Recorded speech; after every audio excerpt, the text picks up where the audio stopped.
सर्वांना जय शिवराय. या ठिकाणी महामानव बिरसा मुंडा, भगवान गौतम बुद्ध, त्याचप्रमाणे डॉक्टर बाबासाहेब आंबेडकर, छत्रपती शिवाजी महाराज यांच्या प्रतिमेला अभिवादन करून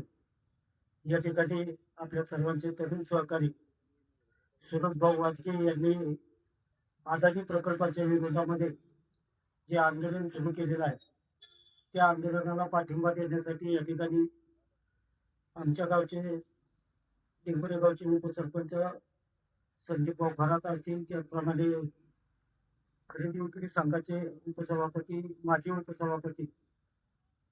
दत्तात्रयजी लोटे असतील, त्याचप्रमाणे या ठिकाणी आता ज्यांनी आपली भूमिका स्पष्ट केली ते राष्ट्रवादी काँग्रेस पक्षाचे सचिव संदीपदादा शिंगोटे असतील, यांच्या माध्यमातून या ठिकाणी या उपोषणाला पाठिंबा देण्यासाठी आम्ही सर्व मंडळी या ठिकाणी उपस्थित आहोत. मला वाटतं आजचा हा सुरेश भाऊंचा उपोषणाचा 5वा दिवस आहे आणि शासनाने या विषयाची ज्या पद्धतीने दखल घेतली नाही त्याबद्दल प्रथमतः शासनाचा ह्या निमित्तानं निषेध व्यक्त करतो. या ठिकाणी आमचे सर्वांचे सहकारी मुरबाडवरून या ठिकाणी मुरबाड तालुक्यातून अनेक तरुण सहकारी या ठिकाणी उपस्थित झाला, त्याबद्दल त्यांनाही या ठिकाणी मनापासून धन्यवाद देत असताना या ठिकाणी मला वाटतं आपल्या सर्वांचे आदिवासी समाजाचे वादळ म्हणून ज्यांचा उल्लेख केला जातो ते लांडे साहेब हे या ठिकाणी मला वाटतं पहिल्या दिवसापासून उपस्थित आहे आणि त्यांनी सुद्धा आपली भूमिका स्पष्ट करत असताना हा प्रकल्प झाल्यानंतर आदिवासी समाज उद्ध्वस्त होणार आहे याची जाणीव आपल्या सर्वांना झालेलीच आहे. आणि मला वाटतं हे होत असताना या गोष्टींचा पर्यावरण असेल किंवा आपला तालुका पर्यटन म्हणून घोषित झालेला आहे आणि हे सर्व होत असताना पिंपळगाव जो धरण असेल, माणिकगाव धरण असेल, या धरणांसाठी आदिवासी समाजाने आपल्या सर्व जमिनी दिलेल्या आहेत आणि हे होत असताना आता ज्या काही थोड्याफार जमिनी राहिलेल्या आहेत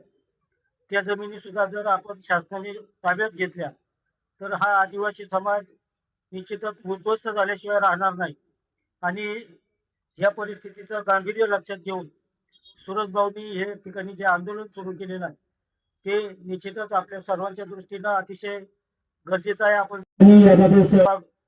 नोंदवणं गरजेचं आहे आणि हे होत असताना तालुक्याचे जे आजी माजी पदाधिकारी असतील या सर्व आंदोलनामध्ये सहभागी होऊन आपण आपला विरोध ह्या प्रकल्पाला नोंदवणं गरजेचं आहे. आणि त्या दृष्टिकोनातून देवराजजी लांडे साहेब, त्याचप्रमाणे मुरबाड तालुक्यातून या ठिकाणी जे कार्यकर्ते आलेले आहेत त्यांनी